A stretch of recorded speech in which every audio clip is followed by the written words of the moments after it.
अस्सलामुअलैकुम मोहतरम सामीन, क्या हाल है। उम्मीद करता हूँ आप सब ठीक होंगे। मैं हूँ असलम मदनी, आप देख रहे हैं मेरा यूट्यूब चैनल दीन इस्लाम।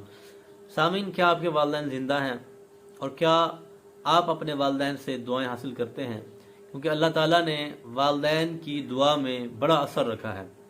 जब वालिदैन अपने औलाद के लिए दुआ कर देते हैं तो वो दुआ अर्श पार कर जाती है। कि मुफ्ती साहब के पीछे, फलां हजरत साहब के पीछे दुआ के लिए भागते रहते हैं, जबकि सबसे बड़े वली, सबसे बड़े जो है हमारे आले मुफ्ती, सब कुछ हमारे लिए हमारे माँ बाप हैं जो घर पर बैठे हैं और उनको हमारी खिदमत की ज़रूरत है। लेकिन हम जो है वो बाहर भागते हैं वलियों के पास, पीरों के पास, 2 नंबर पीरों के पास दुआएं करने के लिए, अपने कारोबार की बरकत हासिल करने के लिए ऐसे लोगों के पास जाते हैं। जबकि हमारे वालिदैन घर में जिंदा हैं, उनकी दुआ अल्लाह ताला कबूल फरमाता है, कभी रद्द नहीं फरमाता। जब माँ अपनी औलाद के लिए दुआ कर देती है तो वो दुआ कभी रद्द नहीं होती। अल्लाह तबारक व तआला के पैगंबर हज़रत मूसा कलीमुल्लाह ने एक मरतबा अल्लाह से अर्ज़ की, या रब अज़्ज़ा वजल, मैं अपना जन्नत का साथी देखना चाहता हूँ, मेरा जन्नत का पड़ोसी कौन होगा। अल्लाह ताला ने हज़रत मूसा को फरमाया कि तुम्हारा जन्नत का साथी फ़लाँ शहर का फ़लाँ कसाई है। आप हैरान हुए कि मेरा जन्नत का साथी एक कसाई मामूली इंसान, मैं समझा था शायद कोई पैगंबर होगा या कोई अल्लाह का पहुंचाया वली होगा। मेरा जो जन्नत का साथी है वो एक आम कसाई। आपके दिल में शौक हुआ कि जाकर देखो तो सही, उसका ऐसा अमल कौन सा है जिसकी वजह से अल्लाह ने उसको ये शर्फ दिया कि वो उसको जन्नत में मेरा साथी बना दिया। तो आप जो है उसका अता पता पूछने के बाद जब उसके पास गए तो देखा वो बंदा अपने घर पर है। आप उसके घर पर दस्तक दी आपने, वो बाहर निकला, आप अंदर दाखिल हुए। आपने उसको देखा कि जब वो खाना खाता है तो खाना एक लुकमा खुद खाता है, एक लुकमा अपने अम्मी और अब्बू के, अपने माँ बाप के मुंह में डालता है।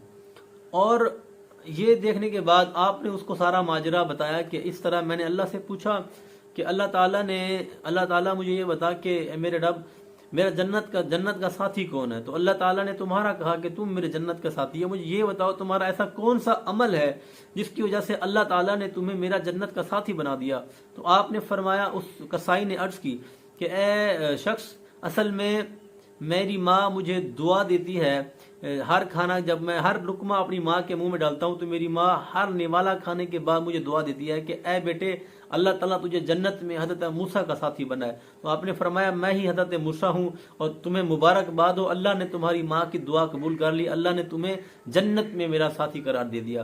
तो जब माँ अपने बेटे के लिए दुआ कर देती है ना, कभी वो दुआ रद्द नहीं होती। मैंने एक रिवायत पढ़ी, उस रिवायत में यह है कि अगर 40 वली, अल्लाह के पहुंचे हुए वली, पक्के अल्लाह के वली, अल्लाह के दोस्त, अल्लाह के वली ठंड रात में ठंडे पानी के अंदर खड़े होकर अगर किसी शख्स के लिए बद दुआ करें और उसकी घर पर माँ मौजूद है और वो अपने बेटे के लिए अकेली दुआ करने वाली है, तो 40 औलिया की बद दुआ असर नहीं करेगी। उस एक अकेली माँ की दुआ जो है अपनी औलाद के हक में असर दिखाएगी, वो कबूल हो जाएगी। तो अगर माँ बाप घर पर हैं तो खुदारा उनकी खिदमत करें। लोग क्या करते हैं, लोग अपनी बीवी के कहने पर अपनी माँ को मारते हैं, अपनी माँ को गालियां देते हैं, घर से निकाल देते हैं, दर बदर की ठोकरें खाने पर मजबूर कर देते हैं। तो ऐसी औलाद के लिए मैं एक मशवरा देना चाहता हूँ, मेरे भाई, बीवी अगर आपकी चली गई, खुदा ना खास्ता तलाक हो गई, छोड़कर चली गई, आपको बीवी का नेमुल बदल मिल जाएगा, आपको दूसरी बीवी मिल जाएगी। लेकिन अगर एक मर्तबा इस दुनिया से आपकी वालदा रुखसत हो गई तो कभी वालदा आपको नहीं मिलेगी, कभी माँ नहीं मिलेगी। क्योंकि वालदा, माँ एक ऐसा रुतबा है, एक ऐसी हस्ती है, उसकी जगह कोई दुनिया का शख्स नहीं ले सकता, कोई औरत उसका मकाम नहीं ले सकती। आपके वालिद दूसरी शादी कर लें, लेकिन जो दूसरी वालदा आएगी वो कभी जो है आपकी असली माँ की कभी वो जगह नहीं ले सकेगी, उस मकाम को, उस खाली जगह को कभी पूरा नहीं कर पाएगी। तो अगर वालदा चली गई तो आपको फिर कदर होगी कि मेरी वालदा जिंदा थी तो मेरे घर में क्या बरकतें थी, अल्लाह की क्या रहमतें मेरे घर पर नाजिल होती थी, मैं कितना खुशहाल था, मुझे तकलीफ होती थी तो मेरी माँ कितनी तड़प जाती थी, उसकी नींदें उड़ जाती थी। आज अगर मेरी माँ नहीं है, मैं किस तरह दर बदर की ठोकरें खाने पर मजबूर हूँ। और यकीन मानिए ये ऐसा काम है, अगर आप जिंदगी में कभी माँ बाप की नाफरमानी कर रहे हैं तो यकीन मानिए इसका अजाब तो आपने आखिरत में भुगतना ही है। लेकिन ये ऐसा गुनाह है, इसका जो अजाब है बंदे को दुनिया में भी देखना पड़ता है। ये अजाब یہ آپ نے کمیٹی ڈالی ہے، یہ آپ نے جو فصل جو کاشت کی ہے اسی کو ہی بونا ہے آپ نے. جو آپ کی اولاد آپ جوان کر رہے ہیں، جس کی پرورش کر رہے ہیں، جس کے لیے آپ ہر طرح کی کوششیں کر رہے ہیں، خون پسینہ بہا کر جس کو بڑا کر رہے ہیں، یہی اولاد کل آپ کے ساتھ بھی یہی سلوک کرے گی جو آج آپ اپنے والدین کے ساتھ کر رہے ہیں.